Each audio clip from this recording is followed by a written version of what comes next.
Hello दोस्तों, स्वागत है आपका हमारे channel psychology paper 1 for UPSC exam. तो दोस्तों, इस चैनल को हमने स्टार्ट किया है क्योंकि मार्केट में अभी तक साइकोलॉजी पेपर 1 के लिए कोई भी किताब अवेलेबल नहीं है प्रॉपरली, जो पूरा सिलेबस एक ही बुक में कवर करते हो। आपको अलग अलग बुक्स ज़रूर मिल जाएंगी जिसको आप ज्वाइन करके वो उस तरीके से पढ़ सकते हैं, लेकिन ना कोई आपको वीडियोस मिलेंगे यूट्यूब पे रिगार्डिंग दैट। तो psychology paper 1 for UPSC exam के लिए हमने ये इनिशिएटिव लिया है, जिसको पावर्ड किया है परशु ने। परशु एक एजुकेशन प्लेटफॉर्म है जो बहुत सारे ग्रुप्स को सपोर्ट करता है, पावर्ड करता है, ताकि वो अपना कंटेंट वेब पे बुक्स के थ्रू लोगों तक पहुंचा सके और स्टूडेंट्स की मदद हो। तो आइए हम स्टडी करते हैं psychology paper 1 for UPSC exam, जिसमें हम स्टार्ट करते हैं डेफिनेशन ऑफ साइकोलॉजी से। तो देखो, साइकोलॉजी क्या कहती है। The term psychology is derived from two Greek words psyche and logos. Psyche means soul और breath and logos means knowledge और स्टडीज। तो बेसिकली साइकोलॉजी क्या है?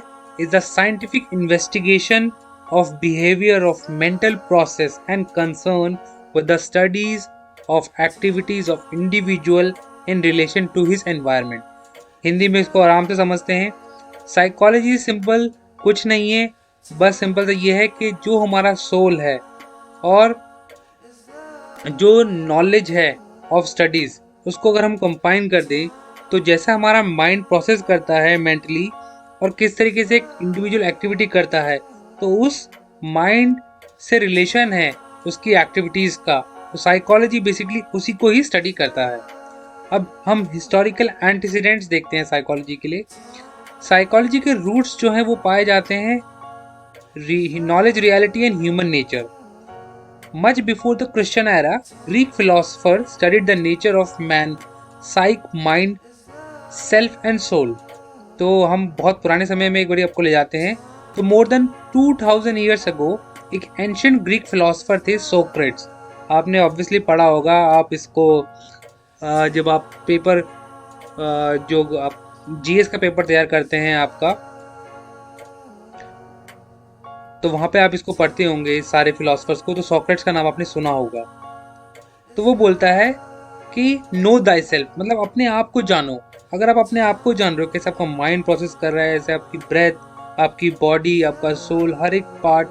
तो अगर आप अपने आप को जानोगे तो आप पूरे वर्ल्ड को समझ सकते हो उससे और अपने आप को कंट्रोल कर सकते हो। तो he claim reliable self knowledge could not be attained through our senses, as senses do not reflect reality in true sense। अब वो कह रहा है जो हमारे सेंसेस हैं, उन सेंसेस से हम ट्रू रियलिटी को नहीं जान सकते।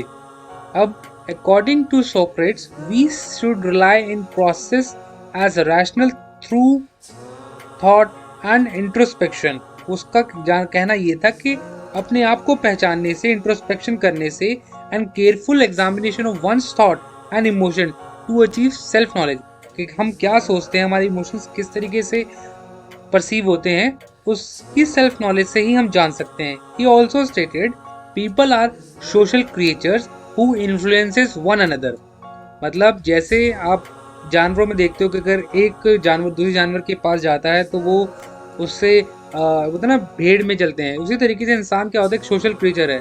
तो उसको जैसे वो एक जगह से दूसरी जगह जाता है, अपने जैसे इंसानों से मिलता है, तो उससे प्रभावित होता है और वो उसको इन्फ्लुएंस करते हैं।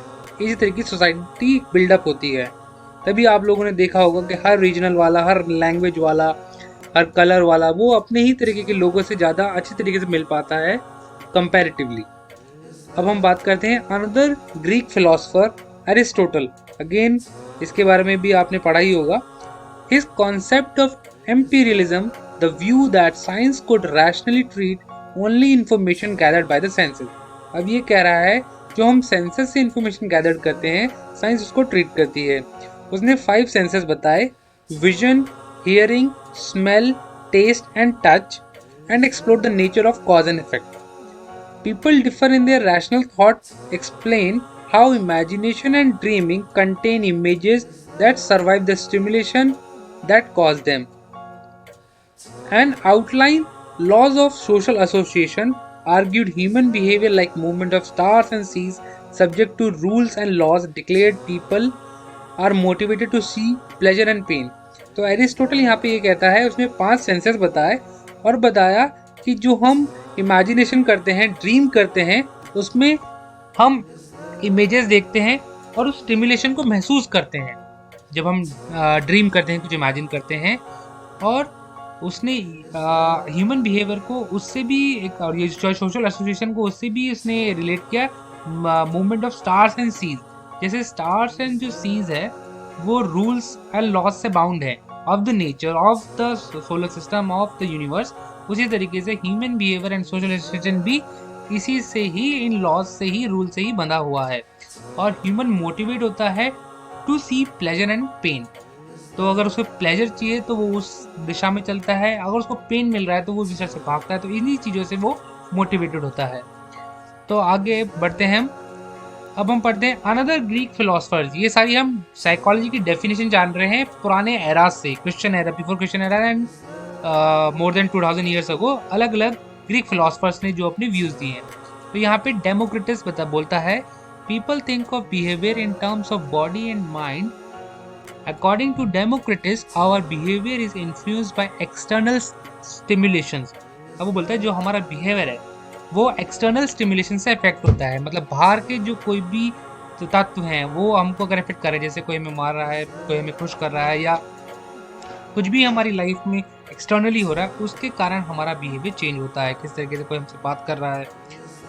तो he raised questions of whether there is a free will और अ चॉइस। वो बोल रहा है क्या हमारे पास फ्री विल होती है या चॉइस होती है। कहने का मतलब वो ये है कि हम जो भी सोचते हैं, हम करते हैं, क्या वो हम सच में अपने मन या अपने दिमाग के हिसाब से करते हैं, या फिर एक्सटर्नली फैक्टर के कारण इन्फ्लुएंस होते हैं। तो दोस्तों ये हमारी साइकोलॉजी यूपीएससी पेपर 1 की पहली क्लास है। अगली क्लास में हम इसके ओरिजिन एंड एवोल्यूशन के बारे में पढ़ेंगे और इसको स्पीड अप करेंगे बिफोर द एग्जाम ऑफ 2023।